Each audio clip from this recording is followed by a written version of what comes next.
You're watching Chaotic TV.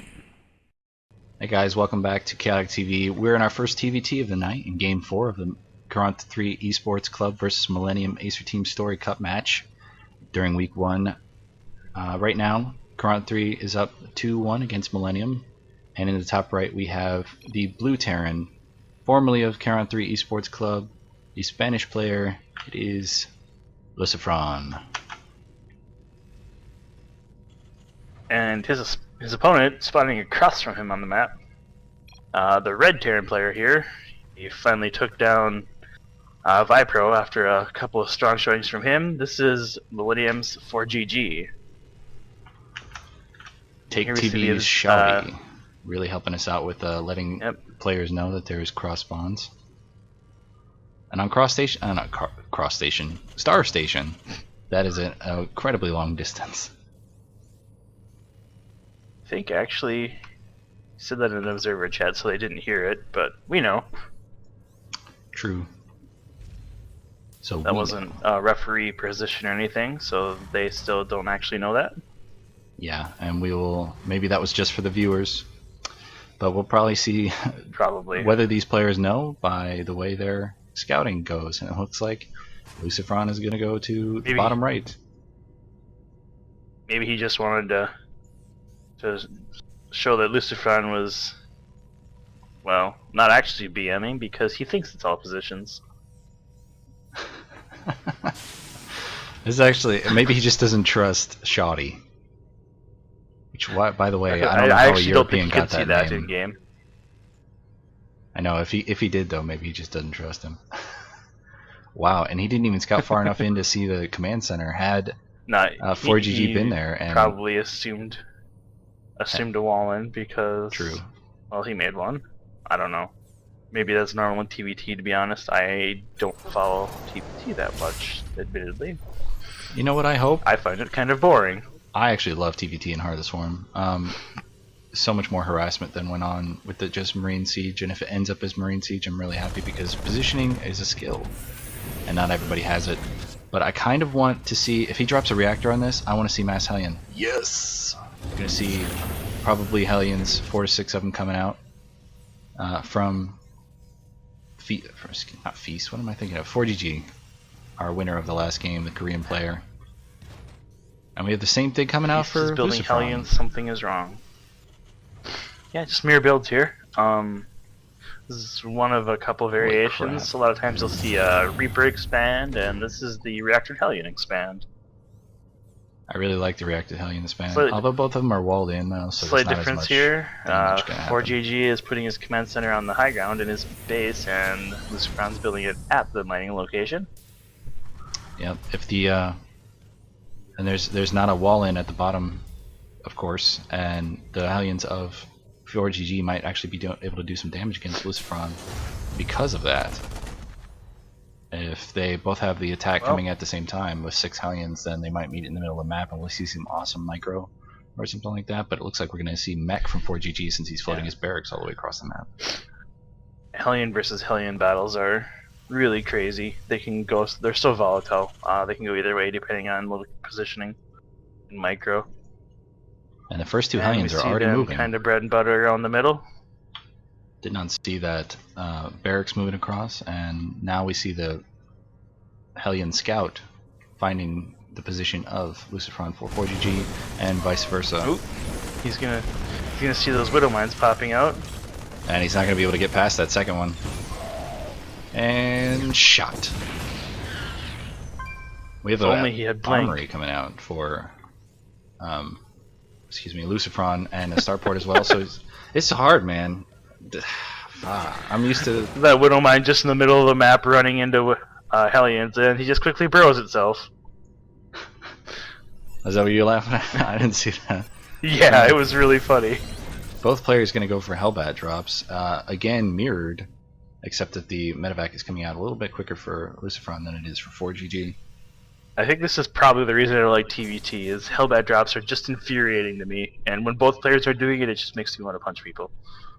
Well, both players can't do it in a TVP or a TVZ, which you hate them. Exactly. As you are a Zerga player. But Yeah, actually, everybody and goes they counter kill a Hellbat lot drop. of Zerglings. Yeah. Every player I've played recently on ladder has gone counter Hellbat drop. They put down cannons. They put down Or Spore Spine. Roach Baneling. Yeah. Oh yeah, freaking Roach Baneling me right before I can drop my freaking Hellbats, and then I can't kill buildings with Hellbats. At least not quick enough. He has to remind me to do that against you when we play. Jerk. So you throw a monitor at me from Oh, Southern man. California. Yeah, to Minnesota. That would be quite a feat. I think I should get paid to do that. We're seeing Mech v Mech. This is something I've not seen in a while, actually. I've seen Mech v Marine Tank, and the drop goes down. Not too many. Oh, the medevac's taken out right away, and these Hellbats, counter Hellbats, with a great pull on those SCVs. He's going to get another shot off. He got another couple SCVs on that kill. And it looks like we don't have the drop yet inbound for... Over here in Lucifron's base, we see a barracks fighting a missile turret. It's losing, obviously, because that one building can shoot and the other one can't. And we have Vikings fighting a barracks in ForGG's base with another Hellbat drop from Lucifron coming in. Got a Mexican these Hellbats. standoff with Widow Mines here. Oh, look at that. He's going to send one Hellbat into tank. And then now that barracks is completely dead. Oh my god. This Hellbat and he's survived? using the barracks as just do splash damage. Yeah. What? That's smart right there. That's ridiculous. Scans I did to not make know sure that there's another Hellbat one. survived. I think they need to be... The 125 damage from a Widow Mine? Yeah, they sure do. Maybe that's why they're at exactly 135. Shh. I don't think that should be okay. Do you want to talk They about do plus nerfing? 35 if it was shielded. Wow, that's nuts. I think with all the talk of nerfing they'll kill- Hellbats recently, they kill I a think they should stalker. be a little bit better. They kill a Stalker, but not a Hellbat. Okay. Vikings clean up I that hate medevac, Hellbats. and this Hellbat has got 2 kills. And look at all those He's just Hellbats. gonna run away. Oh, right into the Hellbat. Q Benny Hill. Look at that. Oh, we got another couple He SCVs. did. One more SCV. Lucifron has killed actually, yeah. 12.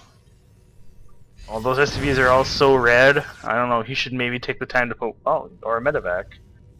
Yeah. So he could either put one of his SCVs on auto repair and get them back to full health, or use a medevac. Either way. His Those are all medevacs are made for solo. Hellbat drops. I missed Firebat. I miss a Yes, lot of we know, Brood War because- stuff. And the campaign from Wings of Liberty was just so good. You're constantly reminding us that there is shuttles in TVP and PV everything.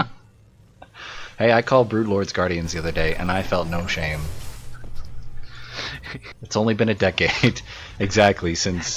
And there's the Defiler. No, those are Vipers. Whatever. They fly? I was like, since when do Defilers fly? Those are called Vipers, kid. Oh, why? Why can't they be called Flying Defilers? Oh, look at that. And we're going to have another Hellbat drop. This time against Lucifron. Again, Hellbats beat Hellbats, and now Lucifron's actually using his medevacs to heal his SCVs, as opposed to 4GG, who doesn't give a shit about his SCV's health. So you got most of them healthy again. You better just put them on gas. And it looks like this Hellbat's going to be able to get 4 kills before it ends out its run as a damage dealer. Look at the Or GG crazy has amount 12 of Hellbats to 9 on Lucifron's side. Also, both players starting to get some siege tanks in here, so that's interesting. You don't see a lot of siege tanks anymore since Heart of the Swarm. I'm curious to see if Hellbats are going to be like roaches, in that the first person to build tanks with Hellbats is going to be like the first person in a ZVZ to build Hydras against Mass Roach. And depending on whether or not you are first and how far ahead you are first at building these tanks, how good that's going to be for you. And now this attack is definitely seen. It's interesting. Hellbats and siege tanks have exactly the same movement speed, but he's not going to walk into that siege. No, since he was spotted, he knew what his opponent would do, and these Vikings of 4GGs are still just patrolling around looking for Hellbat drops. Another one of which is going to come in, but the Vikings are going to completely miss it. Now the third base is really vulnerable. Oh, look at that splash damage from that tank doing even more damage to the SCVs, and that mule does actually survive. Oh, Vikings take out the medevac, but here comes the Hellbats again to pick on the low health SCVs. Oh, not quite gonna get him. Ooh, got a bunch of them. He got 5 in that one shot. Way to go, ForGG or Lucifron. And he lifted before the Hellbat's and the dead. Take off. Oh my god! And the SCV killed it before it dies. That SCV went man mode right there. Ooh, losing speed is in the middle of the map for nothing. Yeah, definitely. Wow. That's a bad move. I think Lucifron is taking the lead in this game. He's got such a supply lead right now. His third base is fully saturated as opposed to ForGG's. Just that many SCV kills, 21 to 4 so far, is continuing to put ForGG on the back foot, and it looks like Lucifron is going to go in for the kill with this not quite mech composition. Yeah, it's mech. Well, I count, throw in a Thor. Hellbats are bullshit. Anyway. It's mech. Hellbats are bullshit. I like that. More. I would like. Look at how much I think stuff the got meta killed, and here. he's still so far ahead in supply. Lucifron, that is. I think as the meta evolves here, I would like to see transformation servos come in here, so you can run in with the Hellbats in Hellion mode, and then transform them after, maybe using a couple split off to tank the tank shots, and then get them on top of the tanks with their extra speed, and then transform. I think that would be a cool thing to see. Probably something that's intended from the game designers, but not quite really fleshed out yet by the players. Yeah, I don't think I've seen we a almost Hellion never in late see game transformation servos. TVT. I think Hellions may come back with the recent change to the Hellbat's damage, at least in the balance map. They have, they do take a benefit from Infernal Pre-Igniter again, and their base damage is lowered. So Terran players will have to research that if they want to do the kind of Hellbat drops we're seeing right now. But this third base, I think if they lowered the cost on that transformation servo, it will. I think the time is really the thing that they can use to limit. Ooh. One siege tank going siege down. tanks That coming is in on the third base. big siege up. And it looks like ForGG is going to be the one who has to here move comes in. the SCVs. Look at the positioning on these siege tanks. Since he came in from that angle, ForGG has nothing to combat this. And the sieged up tanks are doing so much damage. No, he really didn't have the chance to just do lost it. his entire army. It's GG. And that's going to be it, guys, for Game 4. Lucifron taking out ForGG and leading Counter-3 Esports against Millenium in a 3-1 score. And we're going to jump into Game 5 against Adelscott in just a second. From Chaotic TV, I'm KO. And this is Eclipse. We'll see you soon. Thanks for watching. Cheers. I was like fumbling for my mute button. I had to sneeze. I'm like, oh god, where is it?